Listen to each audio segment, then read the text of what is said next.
What's up, guys? Greetings from Egypt.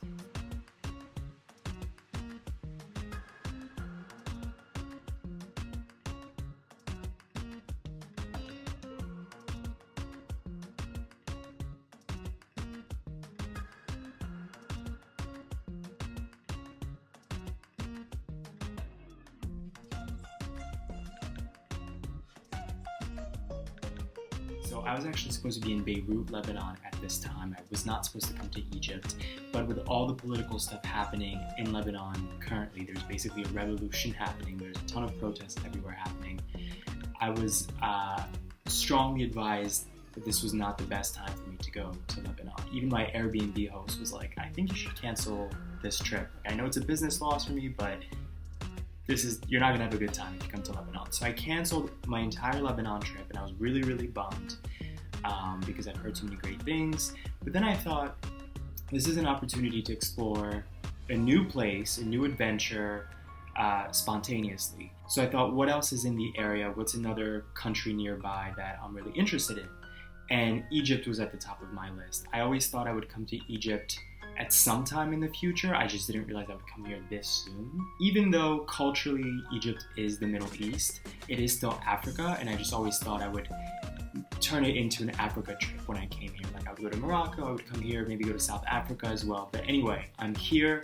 I ended up in Egypt. I spent half of my time in Cairo, and now I'm finishing up the second part of my stay in Luxor. The experiences that I'm going to talk about are mostly related to my time in Cairo, just because Luxor is more of like a tourist town. Everything here revolves around the tourism, whereas Cairo, of course, there's tourism with the pyramids being like 20 to 30 minutes away from the heart of downtown Cairo. But Cairo is also, this major city. So I think my time in Cairo is really more demonstrative of gay dating in Egypt than my experience thus far in Luxor. So I need to start off with a disclaimer about the culture here and how homosexuality is regarded here in general. For those of you who have been watching, you know that before this I was in Turkey. In Turkey it was like starting to get more conservative. Here it's more full throttle in terms of intensity. Now, it's not that homosexuality is officially illegal. I did my research before coming here. There is no law that says it's illegal to be gay, but they do have laws against immoral behavior or indecent behavior, and basically through those laws, through those kind of like murky laws, they use that as a loophole to incriminate gay people. So it's not officially illegal to be gay, but you can still be sent to jail, you can still be punished for it. So to give you an example of how it's criminalized here, I was reading an article that said that there were LGBT activists here who basically tried to do like a peaceful protest in the streets for LGBT rights. Not only was it shut down, but people got arrested for doing this. They weren't violent or anything like that. They were arrested because they were waving rainbow flags and promoting a cause that here is seen as immoral and immoral enough to be illegal. I also read some disturbing articles that said that there are undercover cops on apps like Grindr who basically seek out gay men so that they can meet up and then imprison them. So needless to say, I showed up here, on the defense, on edge, but I really wanted to come to Egypt for the history, to see, the pyramids, to see the temples, and I'm really glad I came, but it was definitely unfortunate to feel like I kind of had to watch my back. So knowing all these things, I of course had to take certain precautions. So when it came to the apps, at the airport in Turkey, I made sure that I removed all my profile pictures from the gay apps, from Grindr, from Scruff, and from Hornet. Tinder, I kept all my stuff there because I feel like Tinder is more innocent. I also just don't think that undercover cops would waste time on an app like Tinder where you have to put in work to match with somebody and then you can chat. But I also made sure to hide my distance so that if anybody is checking out my profile, they can't see how far I am from them. Maybe this was a little paranoid on my end, but I thought that it would be the careful thing to do, especially as somebody who does not speak Arabic and who's not familiar with the culture here. So anybody who visits a country like Egypt, I would definitely recommend taking those preventative measures if you even use these apps. However, I was fascinated to discover that Grindr is not banned here. which I was very surprised by, considering a lot of other things are banned here. Like certain websites are banned, porn websites are banned, but Grindr was not banned.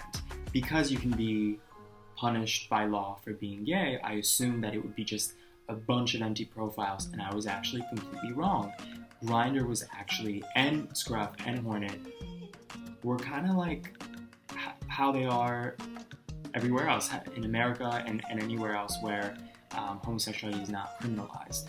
Meaning, you have people who show their faces in their profile picture. You do have some empty profiles, of course, and then you also have, the standard gay app photos of like a chest or an arm or whatever. But there were people who showed their face.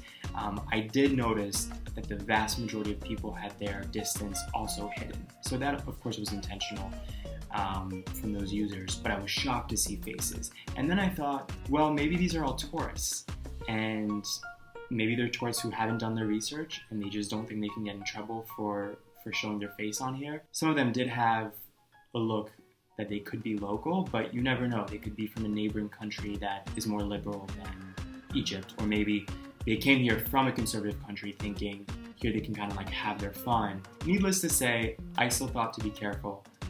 I don't want to show my face on these apps unless I start talking to somebody and I feel comfortable enough. So of course in person, there was no way for me to connect with gay locals. There aren't any gay establishments or gay bars or anything like that. What I found fascinating about Egypt, and I've seen this before in Turkey, but never to this degree, and I had read that this was also a thing in more conservative Muslim countries, but you see a lot of men here platonically very touchy-feely with other men. And it's a cultural thing. It doesn't mean they're gay, it doesn't mean they're dating. It's purely like a brotherhood kind of love. But you see it a lot, and it's very intimate. A lot of arm in arms, no holding hands, but just very like touchy-feely, like, rubbing the back or, arms around each other. And it was very strange for me to see because the arm in arm specifically felt so romantic to me. And even though I had read that this is just a normal platonic thing, and you would get stared at if you do it as a foreigner, as a tourist, and you don't look local, but people who are local kind of get a pass for it because it's just assumed that there's no way they're gay.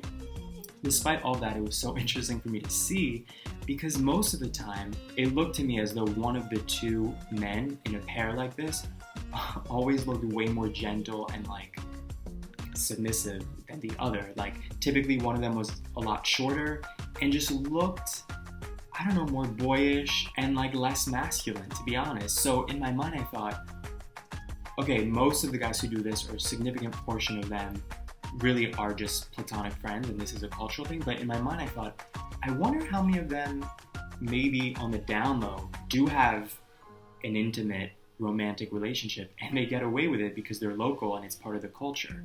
Who knows? But regardless, back to the apps.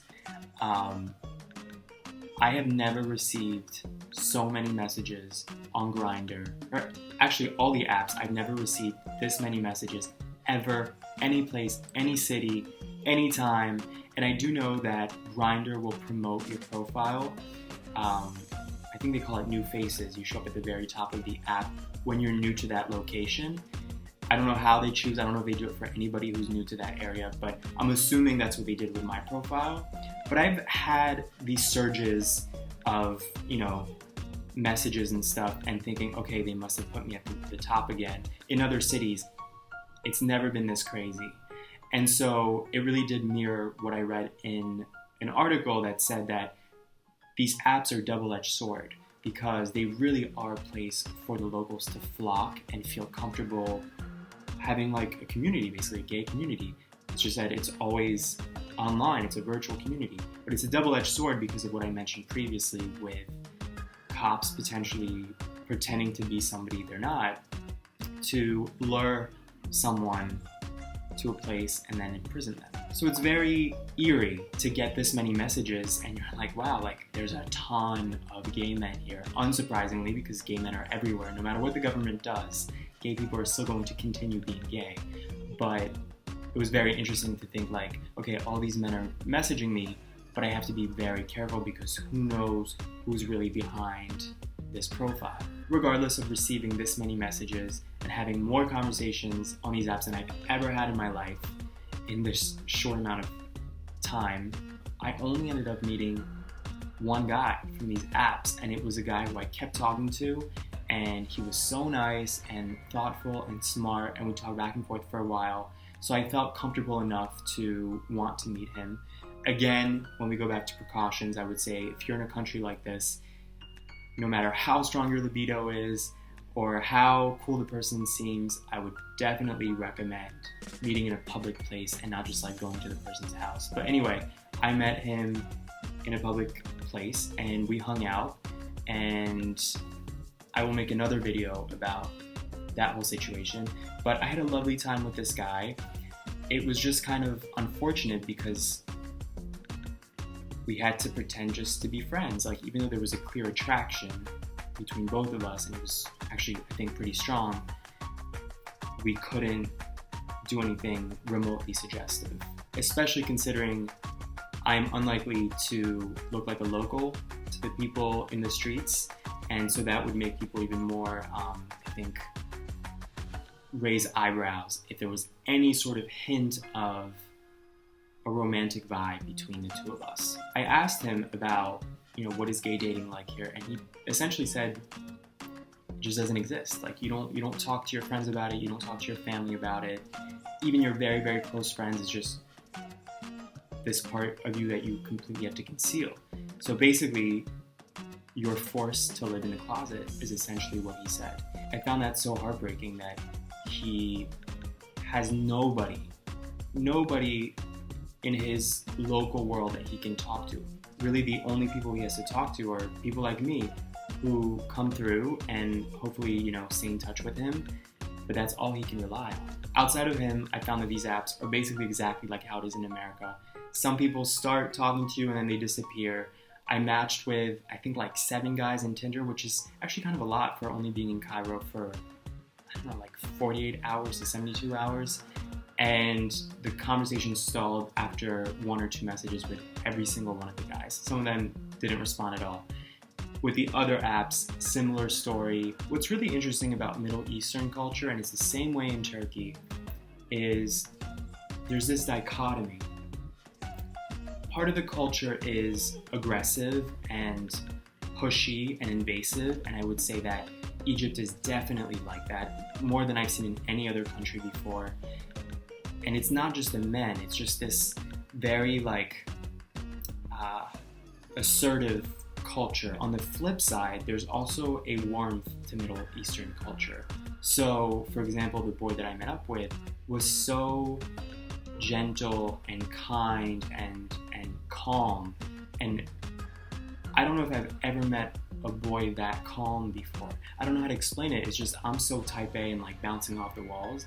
And he was the polar opposite. And so it's just interesting to me that in the Middle East you find this a lot, where some of the people you meet are just very intense and borderline abrasive. But then you also meet people who are so polite and genuine. Now, in terms of aesthetics and looks, it's pretty interesting here because it's Africa, but it's the Middle East, and just where it's located by the Mediterranean. That inherently means that over time, over history, there's been a lot of mixing and migration. So I would say very rarely I saw men who kind of looked like me, light skin, light eyes, but very dark hair.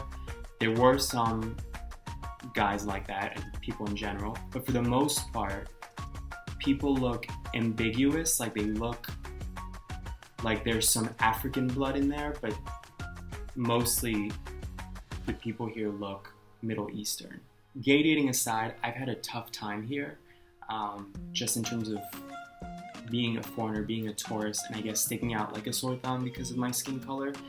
And a lot of people try to hustle you and find a way to get money out of you in ways that you don't even realize it's happening until a few minutes in. So that, coupled with being gay and me just personality-wise, I feel like I'm a generally gentle person and I'm not that alpha male-ish.